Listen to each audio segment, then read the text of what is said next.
Hey everyone, welcome back for another deep dive. I love digging into these sources you send over, and this one, 7 life lessons I wish I knew sooner, really caught my eye. It feels like we're always striving to level up in some way, right? Absolutely. Reflecting on the lessons we've learned, even those that seem small at first, can be surprisingly powerful. Right, like sometimes that one quote or idea can really shift your perspective. So let's unpack these 7 life lessons and see what gold we can unearth. All right, lesson one is love the dirt, which immediately made me think of that entrepreneurial rock star Gary Vaynerchuk. He's definitely a great example of someone who embodies that hustle. It's about appreciating the less glamorous, the foundational work that often gets overlooked on the path to success. It's so easy to get caught up in the excitement of the end goal, but like you said, remembering those dirt under the nails moments is key. You know what? It actually reminds me of something you mentioned before we started recording about that website you're launching. Oh, yeah, it's been a whirlwind.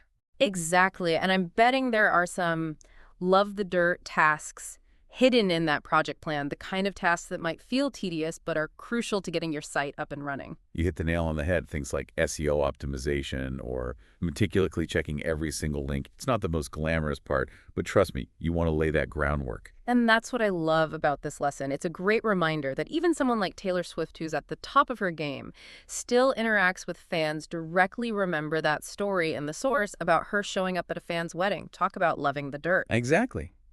It highlights that consistent effort, even when it seems small, builds those strong connections over time. Okay, on to lesson number two. Increase your surface area of luck. Now, this one really speaks to me because it feels so actionable. Would you say that by simply sending in this source material for the deep dive, our listener is already increasing their surface area of luck?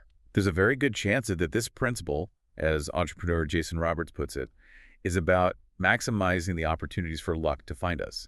The more we put ourselves out there, the wider that net casts. So by sharing their interests with us, our listener might stumble upon new ideas, connections, even resources they hadn't even considered before.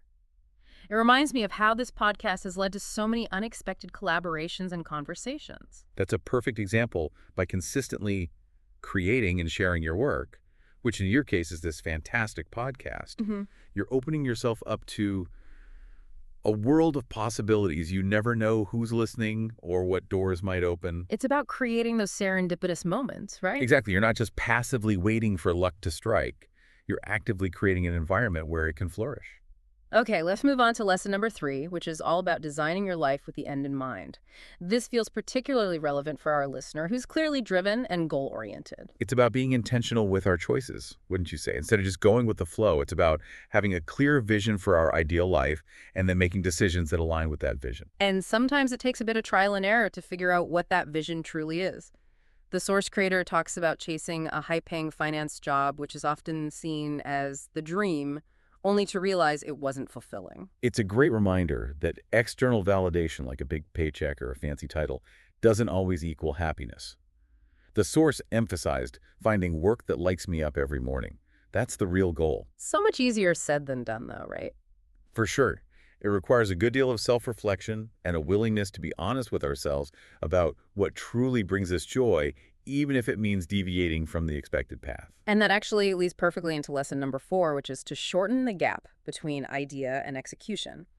This feels especially relevant to our listeners who are all about taking action and making things happen. It's about turning those what-if moments into concrete realities in the source. There's this amazing story about Alex Banayan, author of The Third Door, and how he landed an interview with his dream mentor, Alice Wasserman. Right, by simply cold emailing her. It's a perfect example of taking that leap of faith and putting yourself out there, even if it feels audacious. It perfectly embodies the spirit of The Third Door, which is about finding those unconventional paths to success. It's a reminder that sometimes the most direct route is not the traditional one, but one that requires a bit of courage and initiative. And I think that's a great place to pause. For now, we've covered a lot of ground, but there are still 3 more life lessons to explore in our next segment. Don't go anywhere. We'll be right back after a quick break. And we're back diving into the second half of these 7 life lessons I wish I knew sooner, ready to see what other gems we can uncover. Absolutely. Each of these lessons offers a unique perspective on navigating life and achieving success both personally and professionally. All right, lesson number 5 is love the process over the end result. It feels like we hear this a lot in the self-improvement world, but why do you think it's so crucial? It's easy to get caught up in the allure of the destination, the big goal we're striving for, but often that's where we get tripped up. We put so much pressure on reaching that endpoint that we forget to appreciate and even enjoy the journey itself. It's like that saying, it's about the climb, not the view from the top. Exactly. And when we fixate solely on the outcome, we miss out on the valuable lessons, the growth, and yes, even the joy that comes from the day-to-day process. The source mentions James Clear's Atomic Habits here, which is a fantastic resource for understanding this concept. I love that book. It really breaks down how those small 1% improvements we make each day, those seemingly insignificant actions compound over time to create remarkable results. And that's the beauty of it, right? It's not about some massive overnight transformation. It's about consistency, about showing up even when you don't feel like it and trusting that those small efforts will lead to something extraordinary. I think that's a really powerful message, especially in a world that often celebrates instant gratification. For sure, it's a reminder that real lasting change takes time and dedication, but the rewards are well worth the effort. Speaking of effort, lesson number 6 is work hard, but live harder. Now, this one resonates with me because it speaks to the importance of balance. Absolutely. It's about recognizing that our lives are multifaceted. Yes, hard work is important, but it shouldn't come at the expense of our well-being, our relationships, or our passions outside of work. So often we get caught in that hustle mentality, pushing ourselves to the limit and neglecting those other areas of our lives. It reminds me of a time when I was so focused on launching this podcast that I barely saw my friends and family. I was completely burned out. It's so easy to fall into that trap, especially when you're passionate about what you do. Yeah. But as the source reminds us, life is meant to be lived fully, not just worked through. It's about finding that sweet spot, right? Right. Where we're giving our all to our endeavors, but also prioritizing our health, our relationships, and those experiences that bring us joy. Exactly. It's about creating a life that feels rich and fulfilling in all areas, not just one. All right, on to our final lesson. Be an internal student. This one really speaks to the heart of what this podcast is all about: lifelong learning. It's about cultivating a mindset of curiosity, of always seeking out new information and expanding our knowledge base. The source actually mentions the idea of curating a content diet, which I love. It's about being intentional about the information we consume, choosing sources that nourish our minds and help us grow. And it doesn't have to be a huge time commitment either, right? We can find opportunities for learning everywhere. Exactly. We can listen to a podcast on our commute, read a few pages of a book before bed, or even just strike up a conversation with someone who has a different perspective. It's about those small, consistent actions that over time contribute to a richer, more well-rounded understanding of ourselves and the world around us. And that brings us to the end of our deep dive into the 7 life lessons I wish I knew sooner. But before we wrap up, I want to touch on something that really resonated with me and connect it back to you, our amazing listener. That idea of being an internal student. It really resonated with me. It reminded me of how you, our listener, took the initiative to send in this source material for us to explore. It speaks volumes about your commitment to personal growth and seeking out new knowledge. And it ties back to that concept we discussed earlier about increasing your surface area of luck. By actively engaging with this deep dive, you've opened yourself up to new insights and perspectives that you might not have otherwise encountered.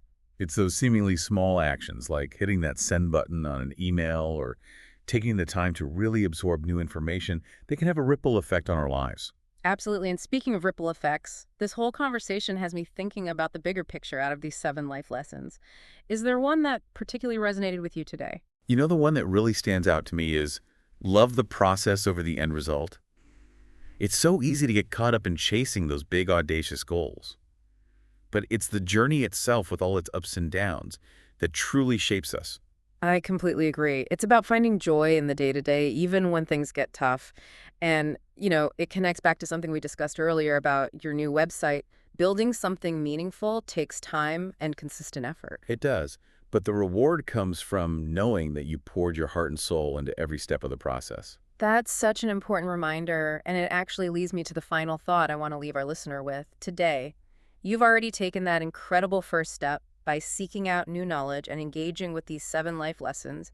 Now, I challenge you to take it one step further. What's one small action you can take today to put one of these lessons into practice? Maybe it's finally starting that project you've been putting off, reaching out to someone you admire, or even just committing to 15 minutes of reading each day. Whatever it is, Make it actionable, make it meaningful, and watch as those small steps lead to extraordinary transformations. Because the true power lies not in knowing the information, but in applying it to your life. And that's a wrap on our deep dive into the 7 life lessons I wish I knew sooner. We hope you found these insights as valuable as we did. If you're eager to explore further, be sure to check out the source material. We'll include a link in the show notes. Until next time, keep learning, keep growing, and keep diving deep.